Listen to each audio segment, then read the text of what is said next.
verse 17 and 18 says, "How precious also are your thoughts to me. How vast is the sum of them. If I should count them, they would outnumber the sand." Love is thoughtful. Love thinks. It's not a mindless feeling that rides on waves of emotions and falls asleep mentally. It keeps busy in thought, knowing that loving thoughts spill over in loving actions. When you first fell in love, being thoughtful came quite naturally. You spent hours wondering about the one you love, what they looked like, wondering what they were doing, thinking of the moment when he made you smile, and when you think about it, you smile.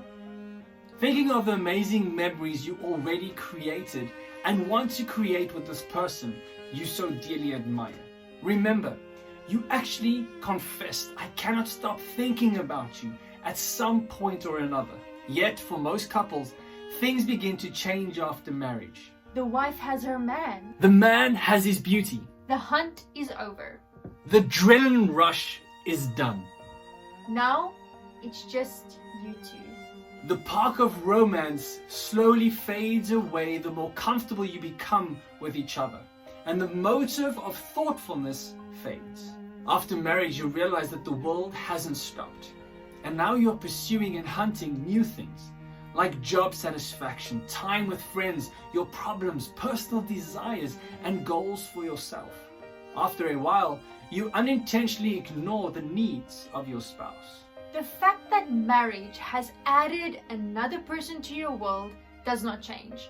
So if your thinking does not change in order to include your spouse in your daily thoughts, you will catch yourself being surprised rather than being thoughtful. Such as, "Today's the anniversary?" Or, "Why didn't you include me in that decision?" Or the most hurtful one, "Don't you ever think about anyone other than yourself?" If you don't learn to be thoughtful, you will catch yourself missing out on opportunities to demonstrate love.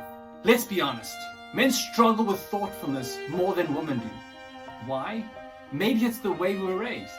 I remember how my mother used to teach me how to be thoughtful. The job of a woman is always to be 2 steps ahead, she said, fulfilling needs and looking out for the other. My mother used to leave little pieces of paper or sweet wrappers on the floor and watch if I would pick it up without someone telling me to do it. And if I didn't, she would point it out that I need to think of these things, to be thoughtful and notice things and be aware. Whereas a man can focus on one thing like a laser and forget the rest of the world, and this can benefit him in that one area, but it can make him overlook other things that needs his attention. Most women are more multi-conscious and able to maintain an amazing awareness of many factors at once. She can talk on the phone, cook, know where the kids are, and remember where her husband put his wallet and keys. A woman thinks relationally. A woman, no matter what the situation, when she works on something, she's always aware of those around her and how people are connected to her task somehow. This is one of the amazing ways God created woman to complete the man. Like God said at creation, it's not good for man to be alone. Yet, these differences also create opportunities for misunderstanding. Men, for example, think in headlines and just say what they mean. Not much deciphering is needed to understand what a man just communicated. It's to the point and quite logical. Women think and speak between the lines. A woman wants a man to think a little deeper to what she's saying. We almost want to give our husbands hints so that they can come to the actual message themselves without us having to spell it out for them. It's part of feeling loved, understood, and that feeling of, he's thinking of me. If a couple doesn't understand these differences about one another, the result can end in endless arguments and misunderstandings. He's frustrated because he can't figure out what his wife wants. Why doesn't she just say what she wants? Do I always have to decode what she says? She's frustrated, wondering why is he so inconsiderate and can't figure things out by himself? Why do I always have to spell things out for him? A woman wants her husband to be a little bit more thoughtful, to work a little bit harder to get to her heart, her feelings and her thoughts.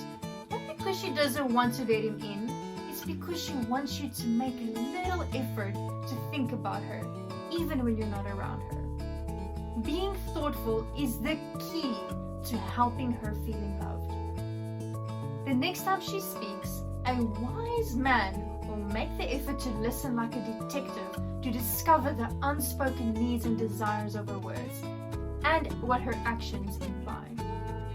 If she always has to spell it out like it is, it steals away the opportunity for him to demonstrate love. P.S. This also explains why women get upset with their husbands without knowing why. In her mind, she thinks, I shouldn't have to spell it out to him all the time.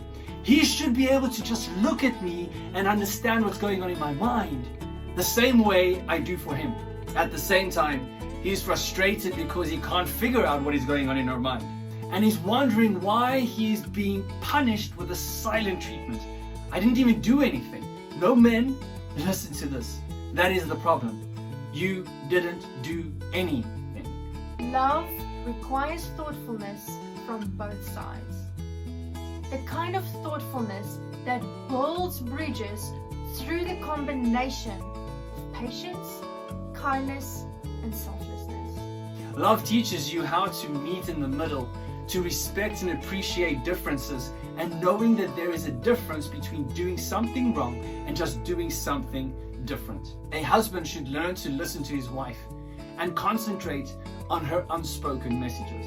A wife should learn to communicate truthfully and not to say one thing while actually meaning another. Communication is not a trap. It is a pathway to peace in the home. Many times we react in anger. We follow a destructive pattern of ready, aim, shoot. And you say things to your spouse that is so hurtful in the moment, only to think afterwards, should I have said that? But the skill that thoughtfulness teaches us is that we need to first engage our minds before we engage our lips. Love thinks before it speaks. The first and the most valuable thing my father ever taught me. Love filters words through patience and kindness, always requiring thoughtfulness. Today's day, contact your spouse whether they're at home or at their work, and actually without an agenda behind you contacting them, ask them how they're doing, and go further to ask them what can you do for them today. And in your journal, write down what did you do for your spouse today, and what did this do for you when you did something special for them today. And can this become a more natural, maybe even frequent routine of helping your spouse spontaneously as part of your lifestyle? Lord Jesus, thank you that we can pray together. Thank you for your love for our lives, and as we come to your throne of grace, where we realize that love is thoughtful. Help us to think about each other. Help us to understand each other. And also, Lord, may you be with each and every person that has listened to this message, that they may also pray that they will become thoughtful towards their spouse. Lord, that they'll take time out to actually do something special for their spouse.